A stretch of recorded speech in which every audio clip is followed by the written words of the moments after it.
Bonjour la famille, je vous espère en très bonne santé ainsi que tous les membres de votre famille.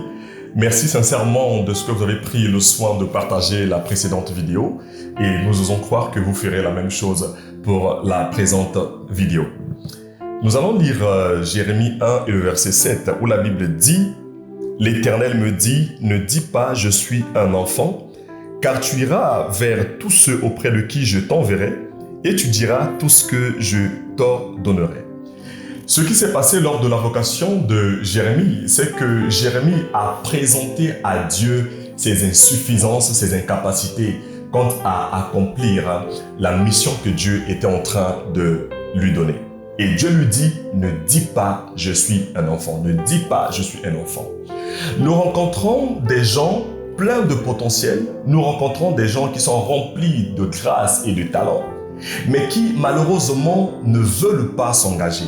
Ils ne veulent pas se lancer dans le couloir de leur destinée sous prétexte que ce n'est pas le temps. Et comme Jérémie, ils disent qu'ils sont encore enfants. Imaginez que vous êtes appelé à être footballeur et que jusqu'à 28 ans, vous dites que ce n'est pas encore le temps. Je suis un enfant.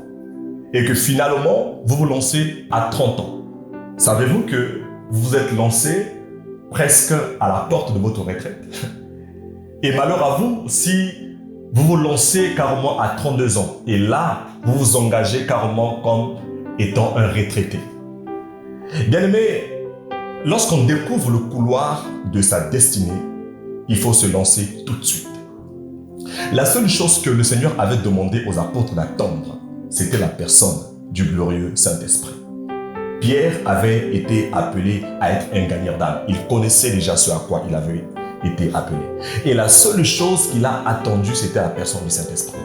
Et je suis chaque fois surpris de voir des chrétiens qui sont remplis du Saint-Esprit et qui connaissent leur destinée, mais qui ne veulent cependant pas se lancer. C'est étonnant. Et savez-vous que chaque fois que vous ne voulez pas vous lancer, vous êtes en train de priver des générations entières de la grâce que Dieu a enfouie en vous.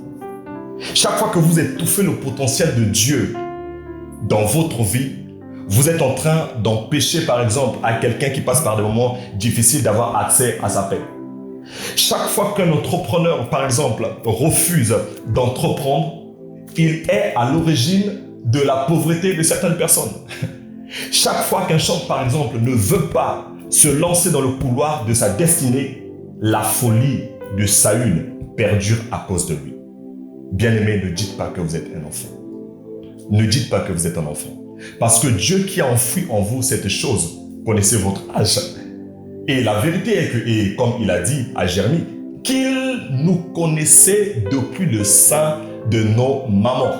Alors quand je dis il faut se lancer, je ne dis pas qu'il faut forcément faire des grandes choses, mais il faut commencer par faire des petites choses. Et de fil à aiguille, votre activité ira croissant. En ce jour, bien-aimé, ne dites pas que vous êtes un enfant. Parce que ce que Dieu a enfoui en vous, il a fait pour un but. Que Dieu vous bénisse. À très bientôt.